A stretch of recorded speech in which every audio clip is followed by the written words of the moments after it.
একজন শিক্ষার্থী, আমি প্রায় শ্রেণীকক্ষে বন্ধু বান্ধবদের আলোচনায় শুনি কেউ প্রতিদিন হস্তমৈথুন করে বা পর্নোগ্রাফি দেখা ছাড়া দিন কাটে না। এমন সমস্যার সমাধান কি? এক্ষেত্রে আমরা কি করতে পারি? দেখুন, আমি একটু আগে যেটা বলছি আরেকটা প্রমাণ পাইলেন হাতে নাতে, দেখছেন আমাদের তরুণরা, আমাদের কিশোররা তারা কোথায় চলে যাচ্ছে, তাদেরকে কোথায় নিয়ে যাওয়া হচ্ছে। অভিভাবক হিসাবে আমরা জাগছি না, এখনো আমাদের গা করছি না, আমাদের মনে হচ্ছে এগুলো আমাদেরকে স্পর্শ করছে না। এরকম প্রশ্ন আমার কাছে অনবরত আসে ভাই। প্রশ্ন যাদের আসে, এই লোকগুলো তো আল্লাহর ভয় তাদের মধ্যে কিছুটা আছে, সেজন্য প্রশ্ন করছে। আর যার মধ্যে আল্লাহর ভয়টুকু পর্যন্ত নাই, তার ভিতরে তো প্রশ্ন করার বোধটুকুও নেই। আমাদের তরুণ সমাজ শেষ হয়ে যাচ্ছে, তাদেরকে ধ্বংস করে ফেলা হচ্ছে। এই জন্য অভিভাবকদেরকে জাগতে হবে। শিক্ষার নামে যদি কুশিক্ষা দেয়া হয়, এই কুশিক্ষা শিক্ষিত হওয়ার চাইতে সন্তান মূর্খ থাকা অনেক শ্রেয়। আমার সন্তান শিক্ষার নামে যদি কুশিক্ষা শিখে, তাহলে এই শিক্ষা নেওয়ার চাইতে মূর্খ থাকাটা অনেক বেটার। মনে রাখবেন, অখাদ্য, কুখাদ্য বা বিষমাখা খাদ্য এটা খাওয়ার চাইতে না খেয়ে থাকা বেটার। এবং শুধু নিজে বাঁচার ব্যাপার না, এগুলোর বিরুদ্ধে আমাদেরকে আন্দোলন করতে হবে। দেখুন, কোন সরকার, যারাই যখন ক্ষমতায় আছে, কোন সরকার চায় না দেশে সমকামিতার প্রচার হোক। চায় কোন সরকার? সরকার কি লাভ? যারাই সরকারে থাকেন তাদের ক্ষমতার সাথে তাদের সম্পর্ক, তারা ক্ষমতায় থাকতে চান। সমকামিতা প্রতিষ্ঠা হলে তাদের কোনো লাভ নাই। এগুলো বিদেশিদের এজেন্ডা। বিদেশি এনজিওগুলো শত শত হাজার হাজার কোটি টাকা এদেশে এনে তাদের ওই বিষগুলো আমাদের সমাজের রন্ধ্রে রন্ধ্রে ঢুকায়। পাঠ্যপুস্তকে তারা হাত দিয়েছে এবং পুরা পাঠ্যপুস্তক দখল করে ফেলেছে। পাতায় পাতায়, পৃষ্ঠায় পৃষ্ঠায় শ্বেতপত্র প্রকাশ হওয়ার মতো এরকম অবস্থা করে ফেলেছে।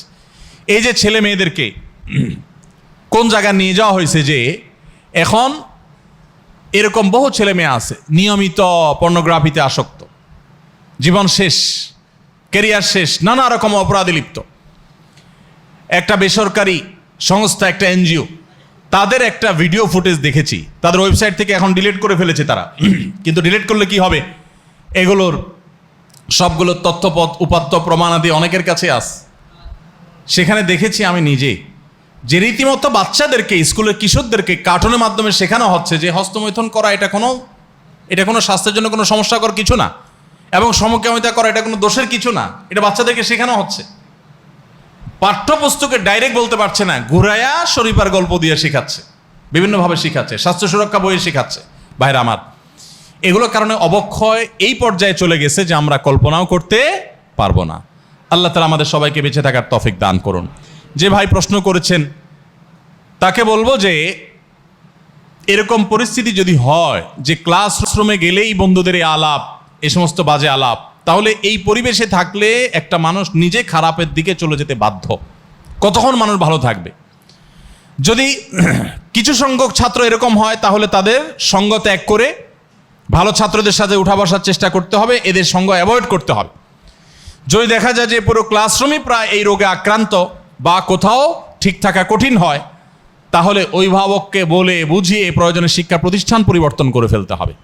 তারপরেও এই বিষ এবং বিষাক্ত এই থাবা, এখান থেকে নিজেকে বাঁচানোর চেষ্টা করতে হবে। কারণ চরিত্র যদি নষ্ট হয়ে যায়, তাহলে পড়ালেখা করে কি লাভ হবে বলেন? আমাদের এই সমাজে শিক্ষিত মানুষের অভাব নাকি চরিত্রবান মানুষের অভাব? শিক্ষিত মানুষের অভাব না চরিত্রবান মানুষের অভাব? চরিত্রবান মানুষের অভাব। এই সমাজে 20 বছর আগে, 30 বছর আগে, 40 বছর আগে এত ডাক্তার ইঞ্জিনিয়ার ছিল এখন যত ডাক্তার ইঞ্জিনিয়ার।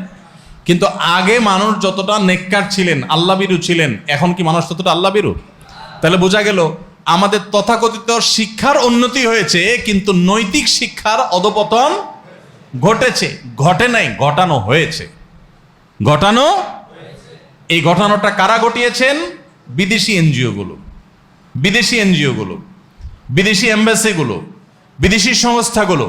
তারা টার্গেট করে করে আমাদের মিডিয়াগুলোকে কিনে ফেলেছে, আমাদের বিভিন্ন পদস্থ কর্মকর্তাদের কিনে ফেলেছে। কিনে কিনে কিছু টাকার বিনিময়ে তারা এই সমাজে বিষ ঢুকাইছে।